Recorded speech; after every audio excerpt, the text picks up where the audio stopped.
முதலமைச்சர் வேட்பாளராக போட்டியிடுவதற்கு தயார். சுமந்திரன் மீண்டும் அதிரடி அறிவிப்பு. அரிசி முதல் மீன் வரை விலை உயரும் அபாயம். மெரிக்கார் எம்பி பகிரங்க எச்சரிக்கை. மயக்க மருந்துகளை கொடுத்து தங்க நகைகளை கொள்ளையிட்ட பின் பெண்களை கிணற்றில் வீசிய கொடூர கும்பல் சிக்கியது. சொகுசு பஸ்ஸில் பயணித்த கல்முனை நபர் திடீர் சாவு. நேபாளம் வழியாக இத்தாலிக்கு தப்பி செல்ல முயன்ற குடத்தனையைச் சேர்ந்த இளைஞர் இந்தியாவில் கைது. வாகன தரிப்பிட கட்டண அறவீடு கொழும்பு மாநகரில் மீண்டும் அமுல். வணக்கம், இது ஈரோ தமிழின் இரவு நேர பிரதான செய்திகள். செய்திகளோடு இணைந்திருக்கும் நான் ஜெனிஃபர் ஹசன். தொடர்வன விரிவான செய்திகள்.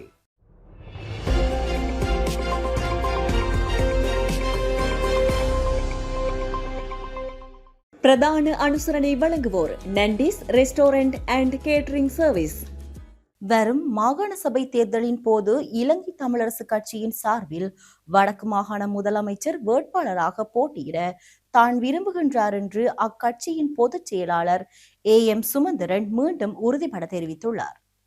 இந்திய ஊடகம் ஒன்றிற்கு வழங்கிய நேர்காணலின் போதே இவர் இந்த விடயத்தை குறிப்பிட்டுள்ளார். இது குறித்து இவர் மேலும் தெரிவிக்கையில், மாகாண சபை தேர்தலின் போது இலங்கை தமிழரசு கட்சியின் வடக்கு மாகாண முதலமைச்சர் வேட்பாளராக போட்டியிட நான் விரும்புகின்றேன். வடக்கு மற்றும் கிழக்கு மாகாணங்களின் இலங்கை தமிழரசு கட்சியால் ஆட்சி அமைக்க முடியும் என்ற பலமான நம்பிக்கை எமக்கு உள்ளது. குறிப்பாக கிழக்கு மாகாணத்தில் ஆட்சி அமைப்பதற்கு முஸ்லிம் அரசியல் கட்சிகள் ஆதரவு அவசியமாகும். தற்போதைய ஆளும் தேசிய மக்கள் சக்தி அரசின் பிரதான பங்காளி கட்சியான JVP நாட்டை ஒரு கட்சி முறைமையை நோக்கி அழைத்துச் செல்லும் அபாயம் காணப்படுகின்றது. நாம் சோசலிச கொள்கைகளை ஆதரிக்கின்ற போதிலும் ஒரு கட்சி ஆட்சியை ஒருபோதும் ஆதரிக்கவில்லை. தமிழர்கள் பெரும்பான்மையாக வாழும் வடக்கில் JVP பெற்ற நாடாளுமன்ற தேர்தல் வெற்றியானது பாரம்பரிய தமிழக கட்சிகள் மீது மக்களின் நம்பிக்கை இழப்பை பிரதிபலிக்கின்றது. இருப்பினும் வடக்கு கிழக்கில் மாகாண சபை தேர்தல் நடாத்தப்பட்டால் இலங்கை தமிழரசு கட்சி மீண்டும் தனது அரசியல் ஆதிக்கத்தை நிலைநாட்டும் என்று சுமந்திரன் கூறியுள்ளார். எரிபொருள் விலை அதிகரிக்கப்பட்டுள்ளமையால் சந்தையில் ஏனைய அத்தியாவசிய பொருட்கள் மற்றும் சேவைகளின் விலைகளும் கணிசமாக உயரும் என்று ஐக்கிய மக்கள் சக்தியின் நாடாளுமன்ற உறுப்பினர் SM மெரிக்கார் தெரிவித்தார். கொழும்பில் இன்று ஊடகங்களுக்கு கருத்து தெரிவித்த போதே அவர் இதனை குறிப்பிட்டார். இது குறித்து அவர் மேலும் தெரிவிக்கையில், எரிபொருள் விலை அதிகரிப்பால் இடைத்தரகர்களின் போக்குவரத்து செலவு உயர்வடையும். இதன் நேரடி விளைவாக சந்தையில் அரிசியின் விலை பெருமளவில் அதிகரிக்கும். அதேபோன்று மீன்பிடி படகுகளுக்கான எரிபொருள் செலவு அதிகரித்துள்ளதால் நுகர்வோர் மீன்களை அதிக விலைக்கு கொள்வனவு செய்ய வேண்டிய துர்பாக்கிய நிலை ஏற்படும். தற்போதைய அரசின் மீது மக்கள் வைத்திருந்த எதிர்பார்ப்புகள் அனைத்தும் தற்போது சிதைந்துவிட்டன. அத்தியாவசிய பொருட்கள் விலையேற்றத்தை கட்டுப்படுத்துவதற்கு அரசு முறையான பொறிமுறை ஒன்றை உடனடியாக முன்னெடுக்க வேண்டும் என்று மெரிக்கார் MP தெரிவித்துள்ளார். மட்டக்களப்பு தாந்தாமலை நெல்லிக்காடு வயல் பகுதியில் உள்ள பாழடைந்த கிணறு ஒன்றில் பெண்களை வீசி அவர்களின் தங்க ஆபரணங்களை கொள்ளையிட்டு வந்த கணவன், மனைவி மற்றும் மைத்துனன் அடங்கிய 3 கொண்ட கும்பலை போலீசார் அதிரடியாக கைது செய்துள்ளனர். கடந்த வியாழக்கிழமை வவுணதீவு மட்டக்களப்பு நகருக்கு தனது 2.5 வயது குழந்தையுடன் சென்ற இளம் தாய் ஒருவர் மர்மமான முறையில் காணாமல் போயிருந்தார். மறுநாள் வெள்ளிக்கிழமை குறித்த தாய் நெல்லிக்காடு பகுதியில் உள்ள பாழடைந்த கிணறு ஒன்றில் உயிருக்கு போராடிய நிலையில் மீட்கப்பட்டார். அவரது குழந்தை அருகில் உள்ள வயல் பகுதியில் அழுது கொண்டிருந்த நிலையில் கண்டெடுக்கப்பட்டுள்ளது. அதே கிணற்றிலிருந்து மற்றொரு பெண்ணின் சடலமும் அழுகிய நிலையில் கண்டெடுக்கப்பட்டுள்ளமை அப்பகுதியில் பெரும் அதிர்ச்சியை ஏற்படுத்தியது. மட்டக்களப்பு மாவட்ட சிரேஷ்ட போலீஸ் அத்தியட்சகர் லலித் லீலாரத்னவின் வழிகாட்டலில் மற்றொரு குற்ற விசாரணை பிரிவு மற்றும் புலனாய்வு பிரிவினர் CCTVயின் காட்சிகளை பரிசோதித்தனர். இதில் குறித்த தாயை ஏற்றி சென்ற ஓர்டோ மற்றும் அவருடன் இருந்த பெண் குறித்து முக்கிய தடயங்கள் கிடைத்தன. இதனை அடுத்து வந்தாரமூலை பகுதியில் மறைந்திருந்த 26 வயதுடைய சோமசுந்தரம் சர்லியா என்ற பெண்ணை போலீசார் முதலில் கைது செய்தனர். அவரிடம் நடாத்தப்பட்ட விசாரணைகளை தொடர்ந்து அவரது கணவரான வெற்றிவேல் சதீஸ்வரன் மற்றும் அவரது தம்பியான வெற்றிவேல் தனோஜன் ஆகிய இருவரும் வவுணதீவு பகுதியில் வைத்து நேற்றிரவு கைது செய்யப்பட்டனர். கடத்தலுக்கு பயன்படுத்தப்பட்ட ஆட்டோவும் போலீசாரால் பறிமுதல் செய்யப்பட்டது. கைது செய்யப்பட்டவர்களிடம் நடாத்தப்பட்ட ஆரம்பகட்ட விசாரணைகளில் திடுக்கிடும் தகவல்கள் வெளியாகியுள்ளன. வவுணதீவு பிரதேச செயலகத்திற்கு முன்னால் பஸ்ஸிற்காக காத்திருந்த இளம் தாயை குறைந்த வாடகையில் அழைத்துச் செல்வதாக கூறி ஆட்டோவில் ஏற்றியுள்ளனர்.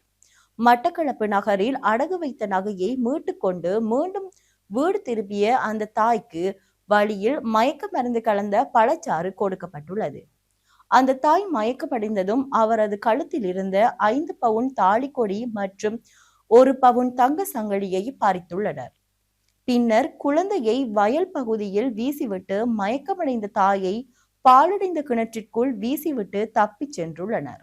அதே கிணற்றிலிருந்து சடலமாக மீட்கப்பட்ட பெண்ணையும் அதே பாணியில் மயக்க மருந்து கொடுத்து நகைகளை திருடி கொண்டு கிணற்றில் வீசியதாக சந்தேக நபர்கள் ஒப்புக்கொண்டுள்ளனர். கொள்ளையடிக்கப்பட்ட நகைகளை அடகு வைத்து பணம் பெற்றுள்ளமையை விசாரணையில் தெரிவித்துள்ளனர். மட்டக்களப்பு மாவட்ட குற்ற விசாரணை பிரிவு போலீசார் மேலதிக விசாரணைகளை தீவிரமாக முன்னெடுத்து வருகின்றனர்.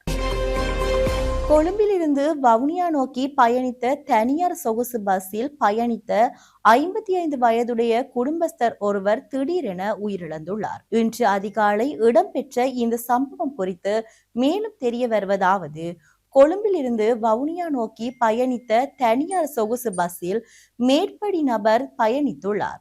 பஸ் வவுனியாவை வந்தடைந்த நிலையில் நீண்ட நேரமாக அவர் எந்தவித அசைவுமின்றி இருப்பதை கவனித்த பஸ் நடாத்துனரும் சாரதியும் சந்தேகமடைந்துள்ளனர். உடனடியாக செயற்பட்ட அவர்கள் அந்த நபரை வவுனியா மாவட்ட பொது வைத்தியசாலைக்கு கொண்டு சென்றனர்.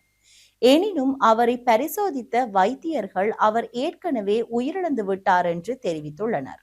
இவ்வாறு உயிரிழந்தவர் கல்முனை பகுதியைச் சேர்ந்த 55 வயதுடைய அலாவுதீன் என அடையாளம் காணப்பட்டுள்ளார். அவர் புத்தளம் பகுதியில் இருந்த குறித்த இந்த சம்பவம் தொடர்பான மேலதிக விசாரணைகளை வவுனியா போலீசார் முன்னெடுத்து வருகின்றனர்.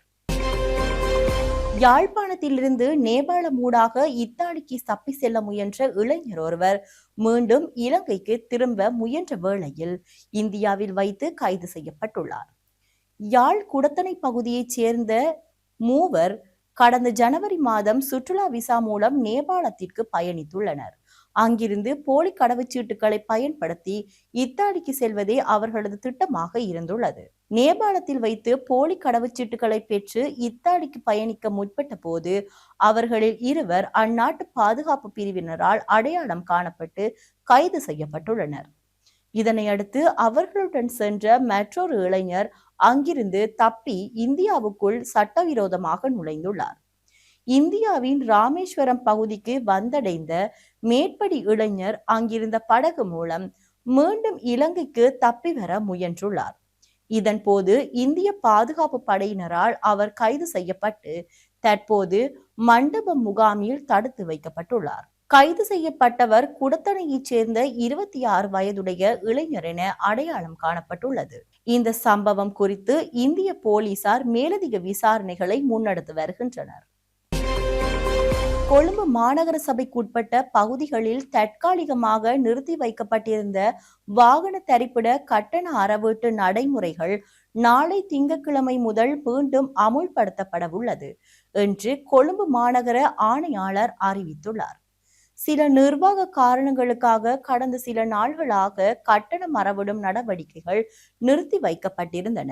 எனினும் நாளை முதல் வழமை போன்று மாநகர சபையின் அங்கீகாரம் பெற்ற உத்தியோகத்தர்களால் கட்டணங்கள் அறவிடப்படும் என தெரிவிக்கப்பட்டுள்ளது. தரிப்பிட கட்டணங்களை செலுத்த தவறுபவர்கள் மற்றும் உரிய தரிப்பிட வசதிகளை மீறி வாகனங்களை நிறுத்துபவர்களுக்கு எதிராக கடும் சட்ட நடவடிக்கை எடுக்கப்படும் என்று கொழும்பு மாநகர சபை எச்சரிக்கை விடுத்துள்ளது. எனவே கொழும்பு நகருக்குள் வாகனங்களை நிறுத்த வாகன சாரதிகள் மற்றும் உரிமையாளர்கள் மாநகர சபையின் விதிமுறையை பின்பற்றி ஒத்துழைப்பு வழங்குமாறு கேட்டுக் கொள்ளப்பட்டுள்ளனர். செய்திகளின் நிறைவாக மீண்டும் தலைப்புச் செய்திகள். முதலமைச்சர் வேட்பாளராக போட்டியிடுவதற்கு தயார், சுமந்திரன் மீண்டும் அதிரடி அறிவிப்பு. அரிசி முதல் மீன் வரை விலை உயரும் அபாயம், மேரிகார் எம்பி பகிரங்க எச்சரிக்கை. மயக்க மருந்துகளை கொடுத்து தங்க நகைகளை கொள்ளையிட்ட பின் பெண்களை கிணற்றில் வீசிய கொடூர கும்பல் சிக்கியது. சொகுசு பஸ்ஸில் பயணித்த கல்முனை நபர் திடீர் சாவு. நேபாளம் வழியாக இத்தாலிக்கு தப்பி செல்ல முயன்ற குடத்தனையைச் சேர்ந்த இளைஞர் இந்தியாவில் கைது. வாகன தரிப்பிட கட்டண அறவீடு கொழும்பு மாநகரில் மீண்டும் அமுல். இத்துடன் ஈரோ தமிழின் இரவு நேர பிரதான செய்திகள் நிறைவடைந்தன.